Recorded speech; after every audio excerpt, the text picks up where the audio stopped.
네, 안녕하십니까. 유영서 목사입니다. 좋은 아침입니다. 오늘 함께 나눌 말씀은 욥기서 8장 1절부터 7절까지 말씀입니다. 수아 사람 빌닷이 대답하였다. 언제까지 네가 그런 투로 말을 계속할 테냐. 네 입에서 나오는 말 거센 바람과도 같아서 걷잡을 수 없구나. 너는 하나님이 심판을 잘못하신다고 생각하느냐? 전능하신 분께서 공의를 거짓으로 판단하신다고 생각하느냐? 네 자식들이 주님께 죄를 지으면 주님께서 그들을 벌하시는 것은 당연한 일이 아니냐.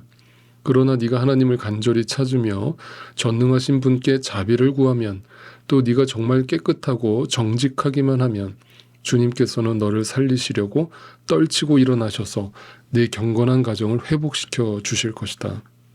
처음에는 보잘것없겠지만 나중에는 크게 될 것이다.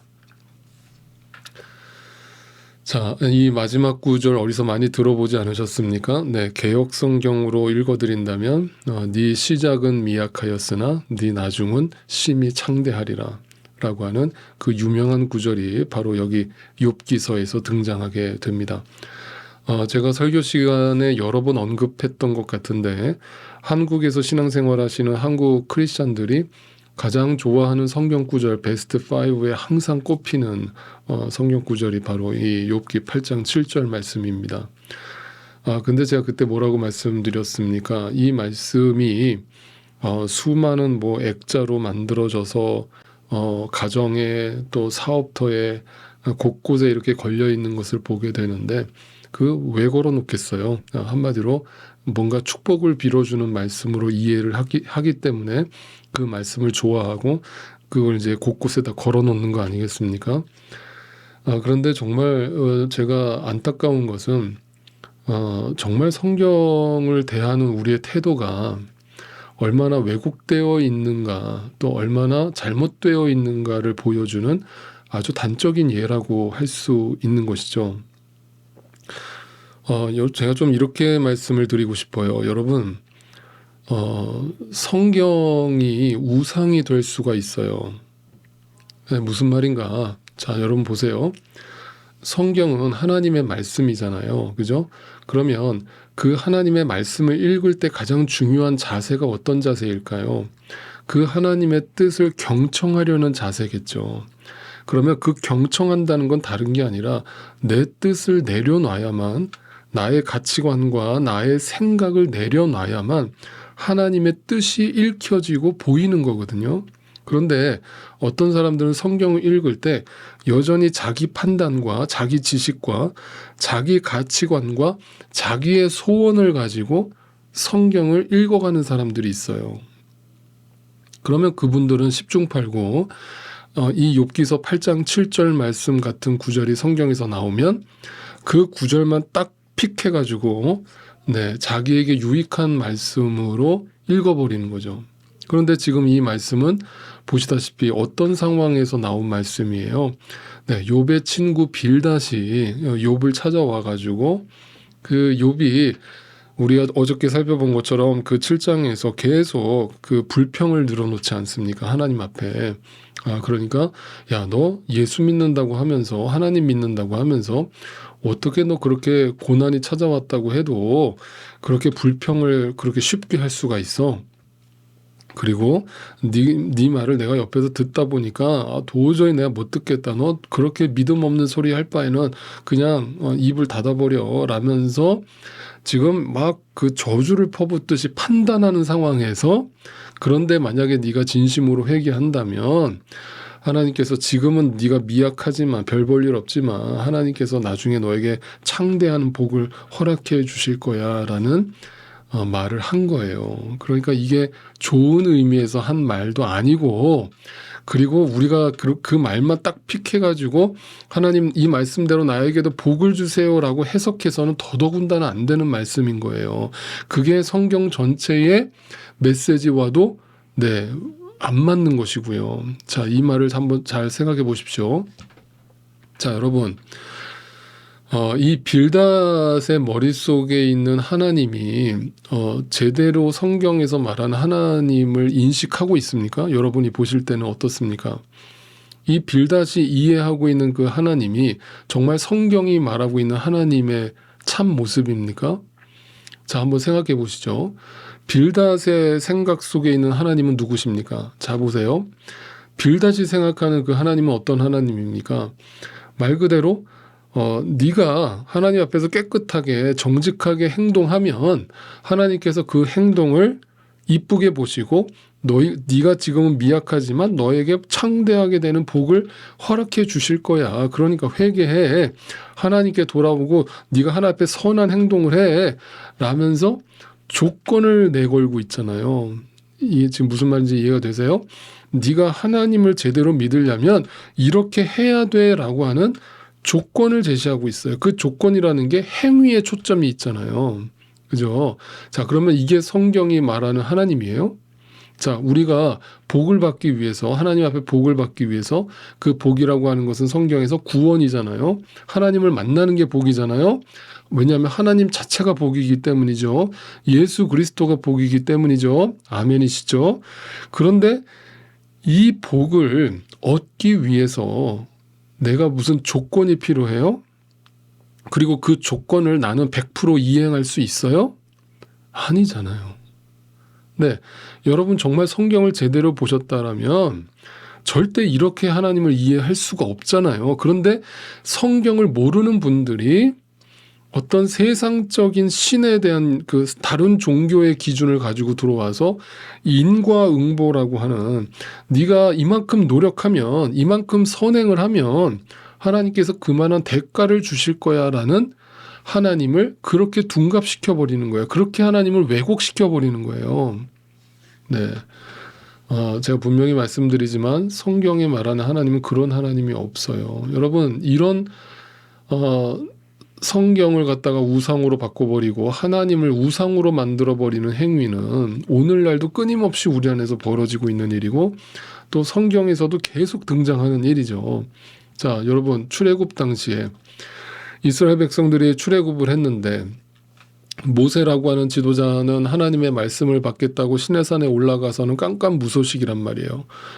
그러니까 다 오죽 답답했던 그 이스라엘 백성들이 야, 안 되겠다. 불안해서 안 되겠다. 야, 우리 그 눈에 안 보이는 하나님을 어떤 형상으로 만들어 놓자. 그래야 우리 마음이 좀 편해지겠다. 해가지고 뭘 만들었어요? 금송아지를 만들었잖아요. 여러분 그 금송아지가 다른 신을 만든 게 아니라고 했죠.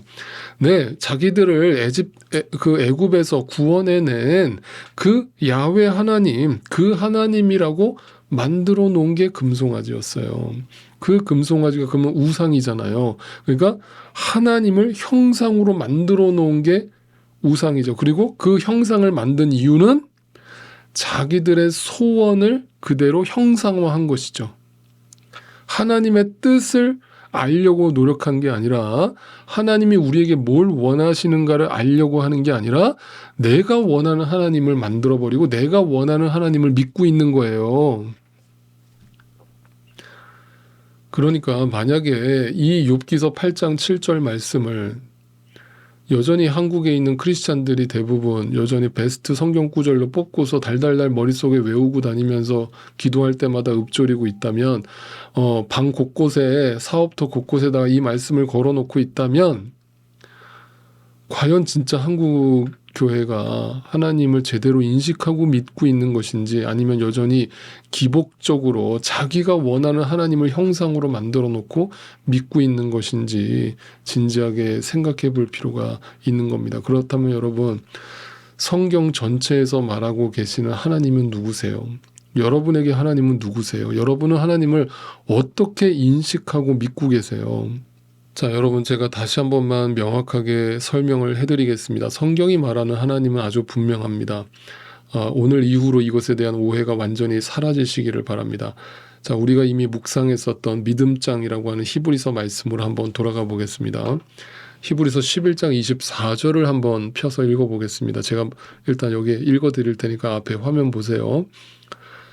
믿음으로 모세는 어른이 되었을 때에 바로 왕의 공주의 아들이라 불리기를 거절하였습니다. 자, 바로 왕의 공주의 아들, 왕자로 불려지는 것을 거절했다. 세상의 복을 거절했다. 누가요? 모세가. 뭘로요? 믿음으로. 그 믿음은 하나님으로부터 온 것입니다. 그죠? 25절 오히려 그는 잠시 죄의 향락을 누리는 것보다 그 뭐예요? 이 세상의 복이죠.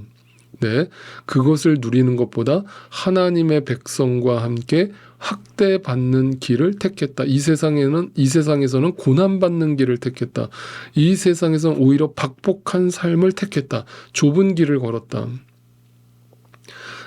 내 뜻을 내려놨다. 이거잖아요. 26절 모세는 그리스도를 위하여 받는 모욕을 이집트의 재물보다 더 값진 것으로 여겼습니다.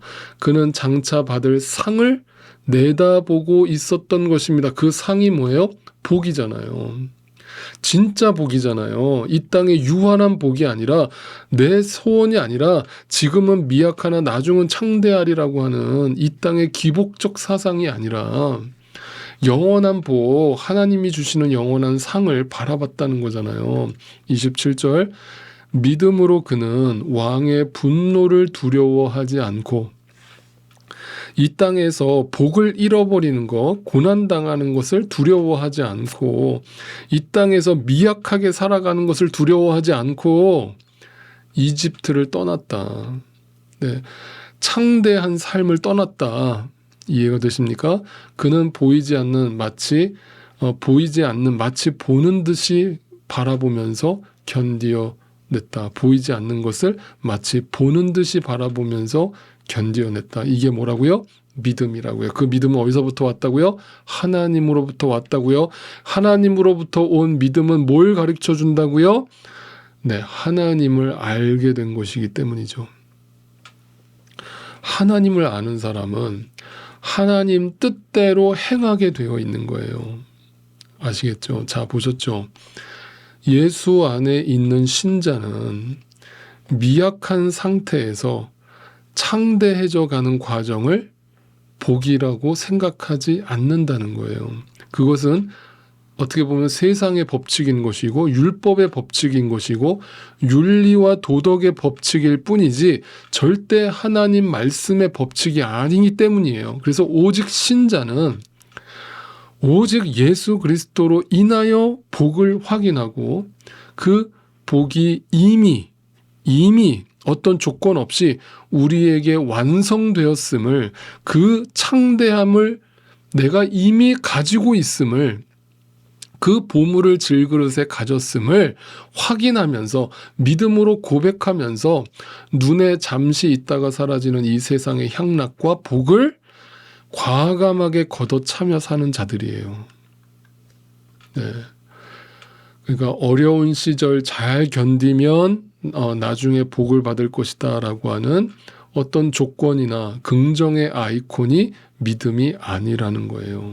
그런 관점에서 하나님의 부흥이라고 하는 단어도 그렇게 이해를 하셔야 됩니다. 하나님의 참된 부흥은 결코 우리가 기대하는 창대케 되는 복을 말하는 게 아니라고 했습니다. 하나님의 부흥은 우리가 회개하고 한 영혼이 주님의 뜻으로 돌아서는 것을 말하는 거예요. 숫자적 부흥을 말하는 게 아닙니다. 성경이 말하는 부흥은 변화입니다. 거듭남입니다. 회개입니다. 네, 그게 참 부흥입니다. 여러분 지금 여러분은 어떤 시선으로 성경을 읽고 계세요? 어떤 시선으로 신앙생활을 하고 계세요? 여러분에게 하나님은 누구세요?